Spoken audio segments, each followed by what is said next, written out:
সুন্দর করে দিয়েছে। এই বছরে এসে দেখলাম কত পরিবর্তন হয়ে গেছে জায়গাটা, মানে আগের বছরের থেকেও এই জায়গাটা অনেক অনেক পরিবর্তন হয়ে গেছে, অনেক সুন্দর দেখতে মানে করে দিয়েছে। আর যারা বাবার মাথায় এখানে জল ঢালতে আসে মানে বড় কাছড়িতে, তারা কিন্তু এই পুকুর থেকে জল নিয়ে তবেই বাবার মাথায় ঢালে। এই পুকুরের অনেক মাহাত্ম্য আছে, তো অনেক পৌরাণিক ঘটনা আছে, তোমাদের সাথে পরে একদিন শেয়ার করব।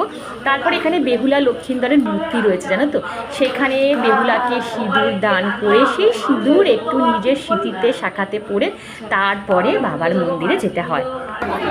তো এটাই হচ্ছে বাবা বড় কাছারির মন্দির, কিন্তু ভেতরে যেহেতু মোবাইল অ্যালাউড নেই তাই দেখাতে পারছি না। প্রচন্ড ভিড়, যেহেতু আজকে শ্রাবণ মাসের শনিবার।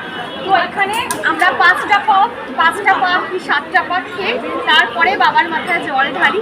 ইচ্ছা ছিল বাবাকে একদম ভেতর থেকে দর্শন করি দেওয়ার, কিন্তু অ্যালাউড নেই ক্যামেরা। তো এখান থেকে তোমরা পুরোপুরি মন্দিরটা দর্শন করে নাও।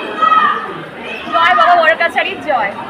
চলো ভেতরে যাওয়া যাক। আজকে শনিবার, আজকে যে বাবার দর্শন করতে পারলাম, প্লাস তোমাদের সাথেও যে আমি শেয়ার করতে পারলাম, তোমাদেরও যে বাবাকে একটু হলেও দর্শন করে দিলাম, বিশ্বাস করে আমার মনে যে কী শান্তি হলো আমি বলেও বোঝাতে পারবো না। কিন্তু আমি যে লুকিয়ে লুকিয়ে ভিডিও করেছি জানো তো, কারণ এখানে ভিডিও করা নট অ্যালাউড, মানে লেখাই আছে যদি ঠাকুরমশাই দেখে তাহলে ব্যাস আমাকে তো বকুনি খেতেই হবে। যাই হোক, আমাদের এখানে পুজো দেওয়া কমপ্লিট হয়ে গেছে, আমার হাজব্যান্ডের দুজনে দেওয়া হয়ে গেছে। আর ভেতরে না ধূপকাঠি মোমবাতি জ্বালানো নিয়ম নেই, সব তোমাকে বাইরে থেকেই বাবাকে আরতি করে তারপর এই যে গাছের গোড়ায় সেখানে আটকে দিতে হবে। আচ্ছা, তোমরা কেউ বাবা বড় কাছারির মন্দিরে এসেছো আমাকে অবশ্যই কমেন্টে জানিও। কিন্তু জানো তো, বাবার এই মন্দিরে কিন্তু অনেক পৌরাণিক ঘটনা আছে, তোমাদের সাথে একদিন আমি অবশ্যই শেয়ার করব। কত মানুষ কত দূর দূর থেকে বাবার মাথায় জল ঢালতে আসে, বাতাসার লুট দেয়, তারপর সন্তান প্রাপ্তির জন্য মনস্কামনা করে, তারপর যখন তাদের মনস্কামনা পূর্ণ হয় তখন তারা এইভাবে এসে এখানে গণ্ডি কাটে। নিশ্চয়ই তো কোনো ফল পায় বলো, নাহলে এত মানুষ এসে প্রত্যেকটা দিন বাবার থানে গণ্ডি কাটবে কেন বলো।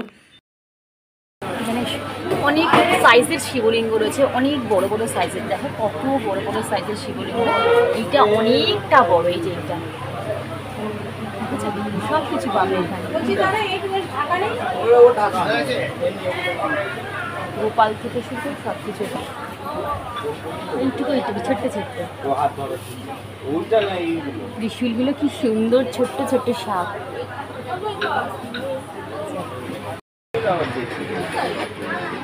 এই ধনুষটার বেশ বড় সাইজ দেখো,